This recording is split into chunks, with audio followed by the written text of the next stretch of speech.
In this problem, what we're going to be looking at is nomenclature. How do you solve nomenclature? Now, there's a few things you have to do in order for you to do nomenclature of inorganic compounds. You got to know the charge of the cation. That would be the metal, or typically the first element in the compound. Secondly, you need to know the charge of the anion. All right. Now, if it's polyatomics, you're going to need to know the charge, the constitution, as well as the name. So you have to know a lot of stuff before you can actually do these nomenclature problems. So make sure you know where the cation is on the periodic table and what is going to be that particular charge or that name, the charge of that ion, as well as the name of the ion.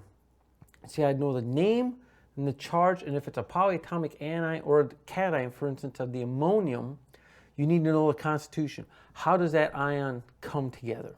All right. So for the first one, we're looking at what's called blue vitriol. I should use my blue marker for that. And it gives the symbol as such.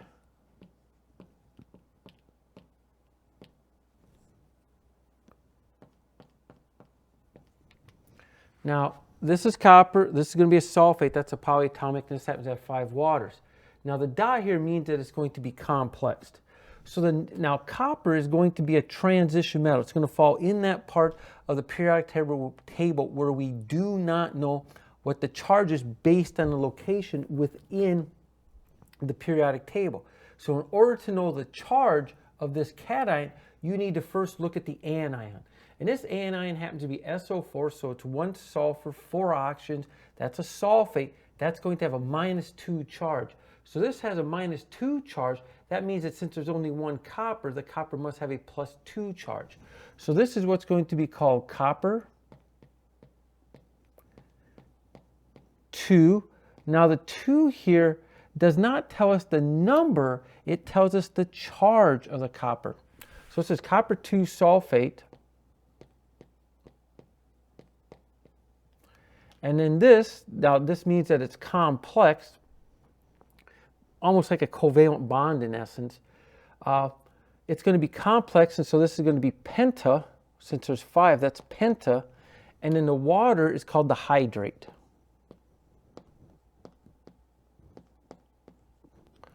So this is copper 2 sulfate pentahydrate is the name of that. Now the next one we have is called slack lime, and it's given a symbol of CaOH. Now Ca is going to be calcium, the OH is going to be the hydroxide. Now calcium is in the second column, so it's going to have a +2 charge. The hydroxide is a polyatomic. That's going to have a -1 charge. It's kind of easy to come up with the hydrate being, or hydroxide being a -1 charge, because oxygen has a -2 charge and hydrogen has a +1 charge. So the charge of the hydroxide is going to be -1. So you need 2 of those hydroxides to cancel out the +2 calcium. And this is called calcium hydroxide.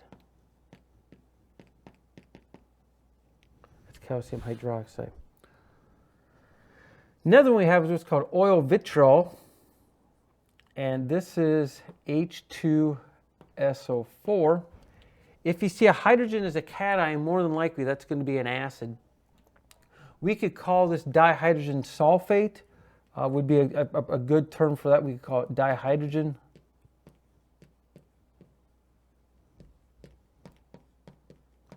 sulfate, because it's a non-metal, so you just basically count up the number of atoms.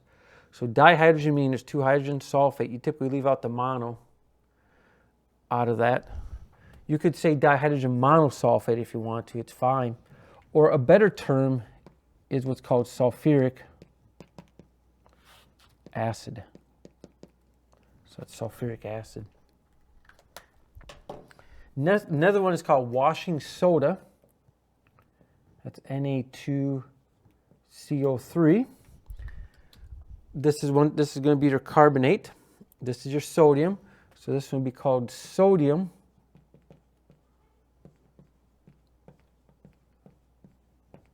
carbonate.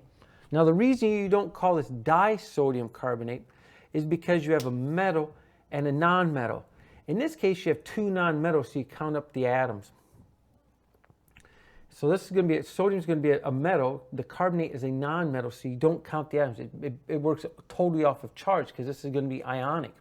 Sodium has a +1 charge. Carbonate is going to have a -2 charge. So you know there has to be 2 sodiums for every 1 carbonate because this is a -2, this is a +1. So it takes 2 of those +1s to cancel out the -2. Next one's what's called muriatic acid.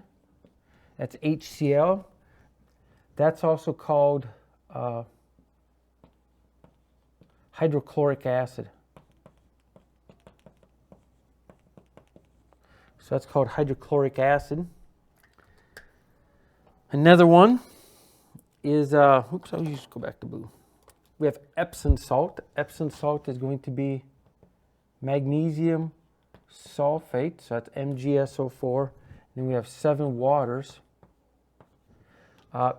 In this case, the magnesium is going to be in the second column, so we know the charge of that.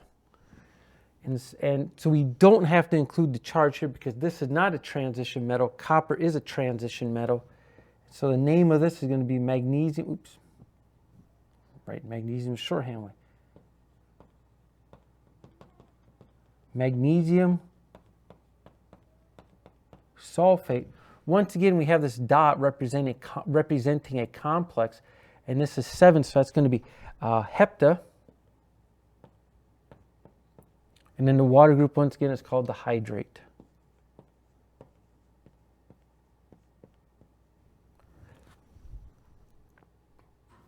Another one that you see quite frequently around Spring Arbor University is going to be what's called chalk.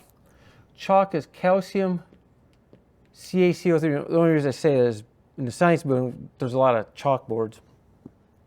So that's going to be chalk. Now, calcium, we've talked about that already. We saw that. We talked about the slack line or the calcium hydroxide. This is chalk. This is going to be called calcium. This is a polyatomic, which is carbonate.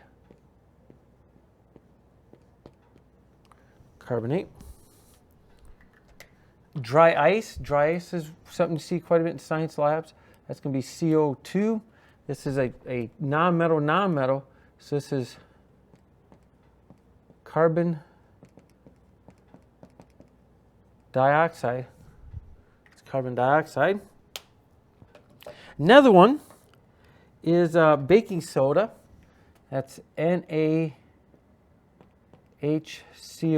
And there's a couple of names for this. We can call this sodium, hydrogen carbonate. This group here is also referred to as bicarbonate. So we can call this sodium bicarbonate.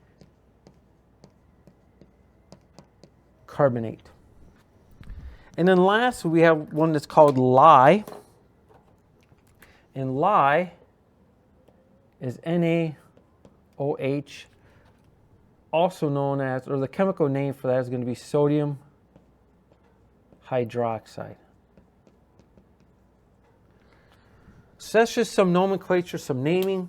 Once again, remember you have to worry about the charge of the ions, the constitution, where they fall in the periodic table, whether you're going to have a metal bonding with a non-metal, non-metal, non-metal. There's going to be quite a few of these rules that you're going to want to become familiar with before you can be successful at nomenclature. If you have any questions on nomenclature or anything else in this chapter, please let me know.